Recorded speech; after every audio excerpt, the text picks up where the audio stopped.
discovery, the nucleic acids. Nucleic acids are polymers that are found in the nucleus of our cells and that are in charge of storing the information for our growth, and they give the physical appearance. They are composed by three units: organic base, a sugar, and a phosphate. Organic bases are composed by their derivatives of pyrimidines and purines.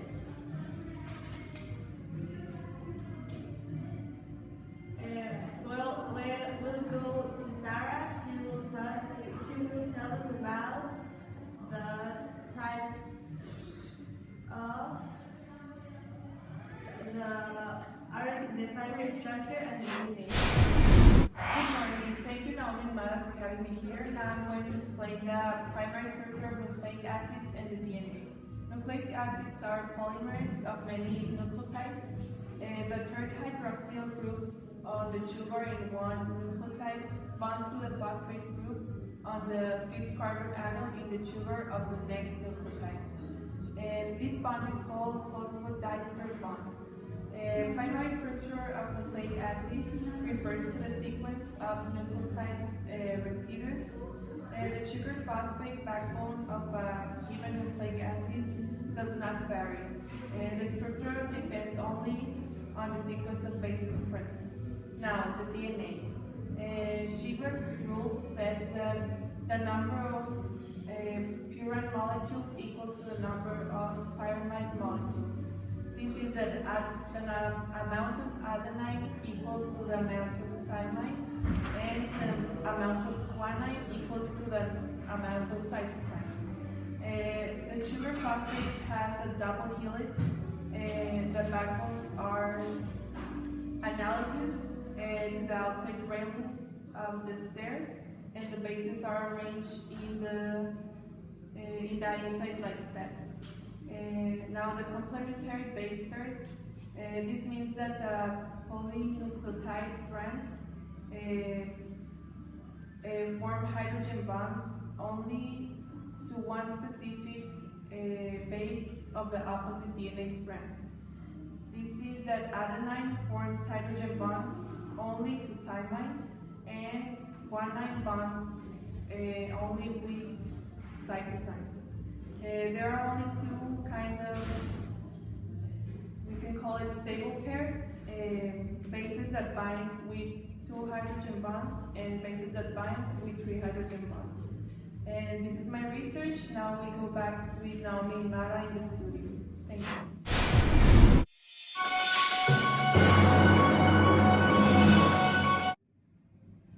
We're back. Okay, thank you, Sarah, for that interesting information. Now we're gonna talk about Replication of DNA. As DNA is in charge of preserving the genetic information, it must be transferred to all the cells in our body. So when cells separate, get divided, the original molecule, an enzyme, breaks down the hydrogen bonds between the complementary bases, and the single strands that result act as new complement of DNA. So it like goes back together, and the new DNA molecule is in the cell. Now, RNA. RNA is the other type of nucleic acid, and it is in charge of transmitting the genetic information in order to operate the cell. It is different from DNA because the sugar it uses is not deoxy sugar, it's ribose sugar, and instead of thymine, it has uracil. Also, it is single-stranded, while DNA is double-stranded because it goes like that. And the chains are much smaller. Okay, perfect. There are three types of RNA: messenger, ribosomal, and transfer.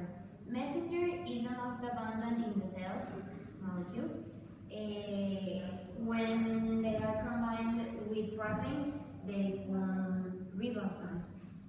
A messenger RNA takes genetic information from DNA to the ribosome. And the smallest one, which is the transfer RNA, it interprets the genetic information in the messenger RNA, which is very interesting. Now,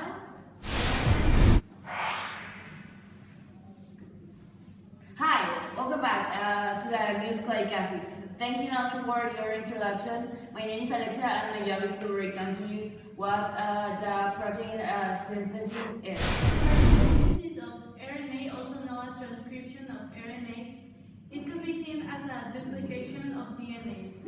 In here, a section of DNA double helix is uncoiled, and only one of the DNA strands serve as a template for RNA polymerase enzyme to guide the synthesis of RNA. After the synthesis is complete, the RNA separates from the DNA, and the DNA recoils into its helix. Okay, thank you, Diana, for that really useful information. Now, the protein synthesis. This is a process whereby DNA encodes for the production of amino acids and proteins. It is broken down into parts. The first one is the transcription, and the second one is the translation. Now, according to our source, the National Human Genome Research Institute, transcription is the process of making an RNA copy of a gene sequence. This copy, called the messenger RNA molecule, leaves the cell nucleus and enters the cytoplasm, where it directs the synthesis of the protein, which it encodes. And the second part, which is the translation, is the process of translating the sequence of a messenger RNA molecule to a sequence of amino acids during protein synthesis. The genetic code describes the relationship between the sequence of base pairs in a gene and the corresponding amino acid sequence that it encodes. In the cell cytoplasm, the ribosome leads the sequence of the RNA in groups of 3 bases to assemble the protein. Thank you, National Human Genome Research Institute, for the information. You are a very trustable source, and that's it for our part. Thank Now you. we're going back with Naomi and Mara. Okay, we're back. Thank you to Alexia and Jenna for giving us that piece of information. we hope it was really useful for you, and we hope to see you next week at the Nucleic Acids.